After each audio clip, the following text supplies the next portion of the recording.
So let's talk about feed for today. Obviously, we're pellet waggler fishing. We want to keep those fish nice and shallow, sort of in the top 3 foot of the water column. I've chose carp pellets for today. I'm using the Swim Stim Originals. Carp pellets just sink a little bit slower than maybe a high oil pellet. They just keep those fish higher up for a little bit longer. Now, I've got with me 2 different sizes, 8mm and 6mm. Both will catapult easily to the distance I'm fishing today, sort of 20 metres out, but they both serve different purposes. So I've got the 8mm and that's what I've started on. Plopping in 2 or 3 8mm, little and often, making quite a loud noise on the surface, but not feeding a lot of bait really, trying to draw a few fish in.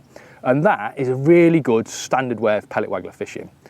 But to be fair, the response hasn't been amazing. It's been okay, but not amazing. What really changed my day was switching to the 6mm. So reining 6mm in, feeding pouchfuls over a slightly wider area. Obviously you can't group a pouch full of bait like you can 2 or 3 8mm, but a pouch full of 6mm has drawn fish in, it's created loads of competition in the peg, and it's been a bite of chuck since I've been doing that. One other thing that I think everyone needs to think about when they're pellet waggler fishing, and even bomb fishing, is adding oil to their pellets. So I've got some salmon oil. I had a really good glug of salmon oil to the feed pellets, and what that does, give them a little bit of a mix up. What that does is, first of all, it flattens the water surface when you catapult the pellets out. The oil will obviously react with the water, flattens the water surface, means that you can see everything, every little indication on that float. Carp love flat spots as well, so that flat spot in the water creates a nice trail for those fish to travel upwind to those oily pellets, and they'll settle in your swim. You'll steal them off your neighbour. Trust me, adding oil to your pellets is a definite winner. So I'm feeding 6mm and 8mm carp pellets today, and what I like to do 90% of the time is match the hatch, so match exactly what I'm feeding. And that means whacking either an 8mm or 6mm in the band. Now, 8mm are brilliant, especially when those fish are slightly deeper. You create a nice big plop on the water surface. Also, when there's a little bit of ripple there, I just think it helps hold a lighter float in the swim for a little bit longer. Now, a 6mm pellet is a great change bait. Even if I'm feeding 8mm, quite often I'll fish a 6mm on the hook.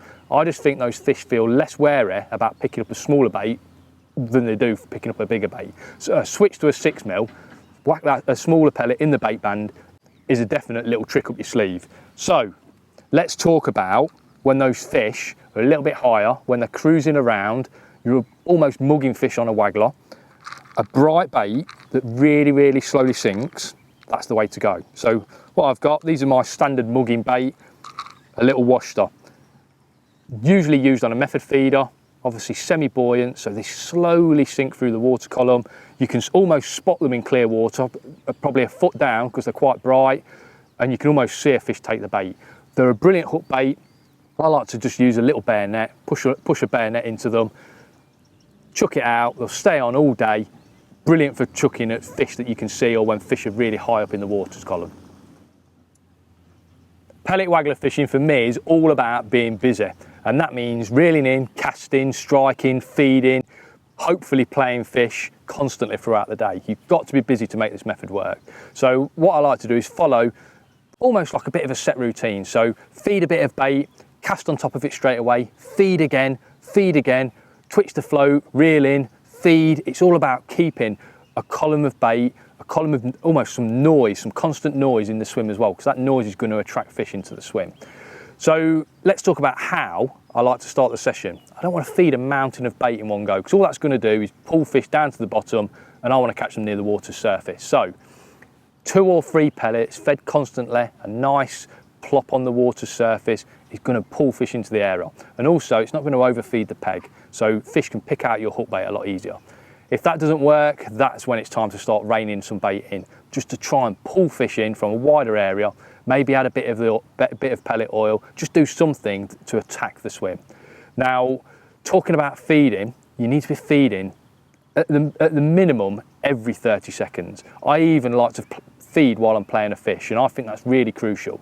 If you can master the art of feeding while you're playing a fish, that's when you've got a real edge over your rivals.